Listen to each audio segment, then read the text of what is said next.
को लेकर बड़ी बैठक हुई है। पीएम आवास पर यह बैठक हुई। बता दें आपको, देर रात तक बैठक चली। करीब 4 घंटे ये बैठक चलना बताई जा रही है। नए मुख्यमंत्रियों के नामों पर चर्चा लगातार जारी है। बैठक में गृह मंत्री अमित शाह और भाजपा अध्यक्ष जेपी नड्डा भी मौजूद रहे।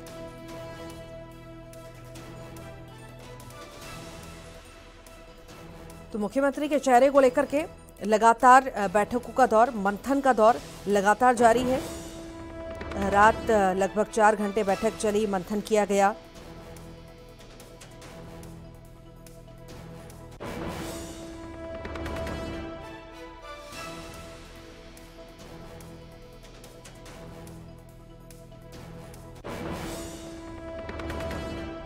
तो सीएम के चेहरे को लेकर के लगातार बैठकों का दौर जारी है। और कल रात में बैठक हुई है। गृह मंत्री अमित शाह, जेपी नड्डा मौजूद रहे। इस बैठक में बेहद खास ये बैठक हुई। पीएम आवास में बैठक होना बताई जा रही है।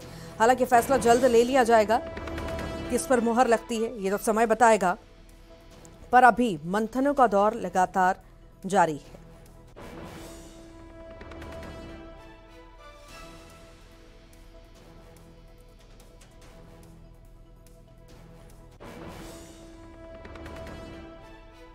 मंथनों का दौर लगातार जारी है। हालांकि देखने वाली बात होगी क्या फैसला लिया जाता है। तो किन नेताओं के हाथ में सत्ता की चाबी सौंपी जाएगी, ये देखने वाली बात होगी। 3 राज्यों में सीएम के नाम पर बीजेपी में मंथन लगातार चल रहा है।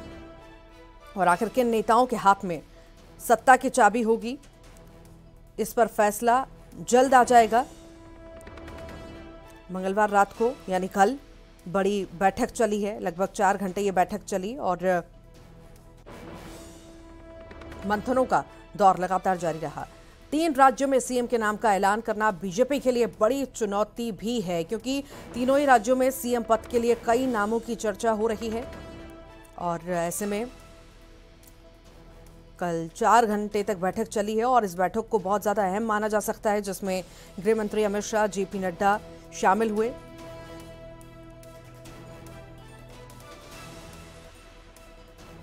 बड़ी चुनौती बीजेपी के लिए। कई सारे नाम सामने हैं, कई सारे दिग्गज उम्मीद लगाए बैठे हैं। हालांकि किसके नाम पर मुहर लगती है ये तो वक्त बताएगा और जल्द ये फैसला भी आ जाएगा, क्योंकि बीजेपी लगातार मंथन कर रही है। अब देखने वाली बात होगी आखिर कब फैसला लिया जाता है और फैसला सामने आता है। किन नेताओं के हाथों में सत्ता की चाबी होगी, इस पर फैसला लगातार लेने के लिए मंथन जो है हो रहा है। बीजेपी में कल बड़ी बैठक चली है। 4 घंटे ये बैठक चली है। 3 राज्यों में मुख्यमंत्रियों के चेहरे को लेकर के बेहद ही खास ये बैठक हो जाती है। इसी बीच क्योंकि कई नाम ऐसे हैं जिनको लेकर के कयास लगाए जा रहे हैं, पर क्लियर कुछ भी नहीं है अभी आखिर किस पर, क्योंकि हमेशा चौंकाने वाला जो फैसला है बीजेपी लेती आई है। हमेशा ऐसा फैसला ले लेती है जिसकी उम्मीद आम जनता को या किसी को भी नहीं होती।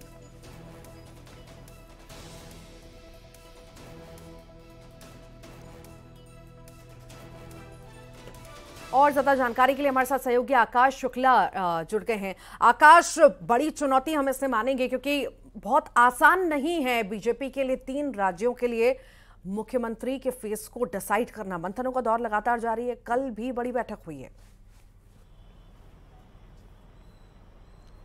जी ऋतु, बिल्कुल चुनौती तो संगठन के लिए है, क्योंकि 5 साल बाद भाजपा सरकार में फिर वापसी की है। और इसके साथ ही जो पहले 15 साल रमन सिंह ने सरकार चलाया है और अच्छी तरीके से चला, लेकिन जो 5 साल में सिनेरियो छत्तीसगढ़ का बदला है, उसके बाद सरकार बहुमत के साथ यहाँ भाजपा का बना है, तो कई नाम सामने आते जो हैं वो दिख रहे हैं। इसके साथ ही आदिवासी चेहरा सबसे बड़ा यहाँ पे मुद्दा बन गया है और उठ गया है। वह इसलिए भी क्योंकि एक लंबे समय से आदिवासी सीएम की मांग चल रही थी। उसके साथ ही जब नेता प्रतिपक्ष बनना था तो भी आदिवासी चेहरे की मांग चल रही थी। अब जब बहुमत में आ चुके हैं, उसके बाद जो नाम सामने आ रहे हैं, पहला नाम तो पूर्व मुख्यमंत्री डॉक्टर रमन सिंह का है, अरुण साव का प्रदेश अध्यक्ष, जो इसको समझिए कि अब तक देखिए आकाश, जैसे ही बहुमत मिला, बहुमत मिलने के बाद से सीएम पद की रेस जो है लगातार जारी है और चर्चा ये भी है कि आदिवासी चेहरे को मौका मिल सकता है, सत्ता की चाबी उसके हाथ में जा सकती है। इस बारे में क्या चर्चाएं हैं, बताइए जरा। बिल्कुल, आदिवासी चेहरे की बात लगातार उठ रही। इसमें अगर अपन नाम देखें तो रेणुका सिंह का नाम है, विष्णुदेव का नाम जो चल रहा है वो अभी चर्चाओं में चल रहा है, लेकिन संगठन के हाथ में चाबी है कि वो किसको सत्ता की चाबी सौंपती है। तो ऐसे में लगातार वहां भी बैठक चल रहा है, संगठन की बैठक हो रही है। यहां से भी जो प्रदेश प्रभारी वो गए हुए, अरुण साव अभी दिल्ली में डटे हुए। इसके अलावा जो बड़े चेहरे हैं वो दिल्ली में जमावड़ा लगा हुआ है और लगातार जो चर्चाएं वो चल रही। एक दो दिन में ये साफ हो जाएगा कि सीएम का चेहरा आखिर कौन होगा, लेकिन प्राथमिकता दे रही है जो भाजपा है वो एक आदिवासी चेहरे को प्राथमिकता दे रही है। इसके अलावा सरप्राइजिंग नाम भी हो सकते हैं जिस पर भी अंदरूनी तौर पे चर्चा चल रही है। जी ठीक, बहुत बहुत शुक्रिया जानकारी को साझा करने के लिए आकाश।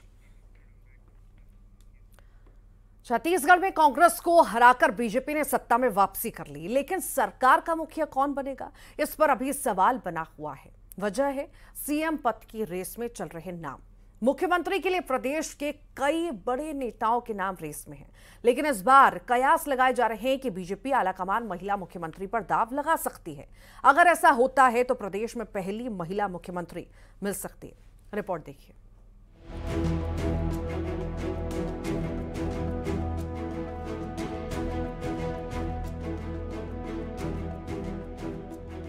छत्तीसगढ़ में जीत के बाद बीजेपी में अब सीएम पद के लिए भागदौड़ जारी है।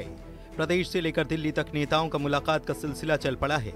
मुख्यमंत्री के लिए कई नाम हैं जो रेस में चल रहे हैं, लेकिन इस बार बीजेपी आलाकमान चौंकाने वाला भी फैसला ले सकती है। कयास लगाए जा रहे हैं कि इस बार प्रदेश को पहली महिला मुख्यमंत्री मिल सकती है। दरअसल सीएम पद के लिए छत्तीसगढ़ से रेणुका सिंह का नाम चल रहा है। चलिए आपको बताते हैं रेणुका सिंह कौन है।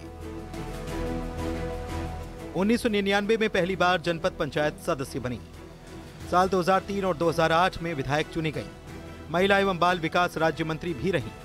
साल 2019 में सरगुजा सांसद चुनी गई। मोदी सरकार में केंद्रीय राज्य मंत्री हैं। भरतपुर सोनहत से विधायक चुनी गई हैं। हालांकि सीएम फेज को लेकर रेणुका सिंह ने कहा है कि इसका फैसला केंद्रीय नेतृत्व करेगा। लेकिन मैं तो भारतीय जनता पार्टी की प्रत्याशी के रूप में चुनाव लड़ी और मैंने जनता से आशीर्वाद मांगा और जनता का आशीर्वाद मिला। अब मुख्यमंत्री कहां से होगा, कौन होगा, ये राष्ट्रीय नेतृत्व तय करेगा। मैं बहुत हूँ इस बात से खुश कि जो भरतपुर सोनहत क्षेत्र है वो मेरा मायका क्षेत्र है और मुझे अपने मायके का सेवा करने का अवसर मिला है।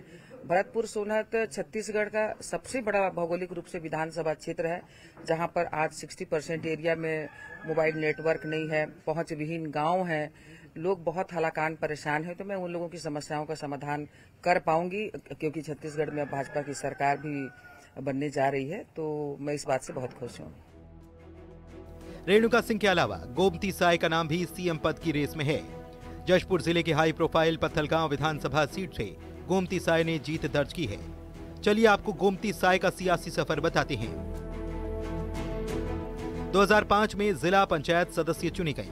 साल 2010 में जनपद सदस्य चुनी गई। 2015 में जशपुर जिला पंचायत अध्यक्ष बनी। 2019 में रायगढ़ से सांसद का प्रत्याशी बनाया। गोमती साय का कहना है कि वे बीजेपी की एक सिपाही हैं। पार्टी जो भी जिम्मेदारी देगी उसे संभालेंगी।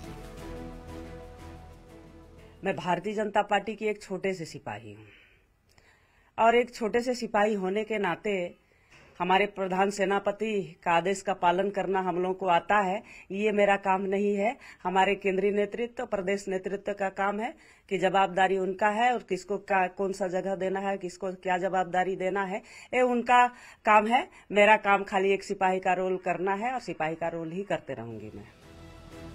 छत्तीसगढ़ में सीएम पद के लिए कई दावेदार हैं। चलिए आपको एक एक करके मुख्यमंत्री पद की दौड़ में शामिल नेताओं के बारे में बताते हैं। पूर्व मुख्यमंत्री डॉक्टर रमन सिंह का नाम सबसे आगे है। उसके बाद प्रदेश अध्यक्ष अरुण साव, पूर्व प्रदेश अध्यक्ष विष्णुदेव साय और विधायक ओपी चौधरी का भी नाम शामिल है। ये वो बड़े नाम हैं जो मुख्यमंत्री की रेस में शामिल हैं। ऐसे में बीजेपी आलाकमान के सामने इनमें से किसी एक नाम पर मुहर लगनी है। अब सवाल आता है कि आखिर वो कौन सा नाम होगा जिसे आला कमान से हरी झंडी मिलेगी। Bureau report, news 18।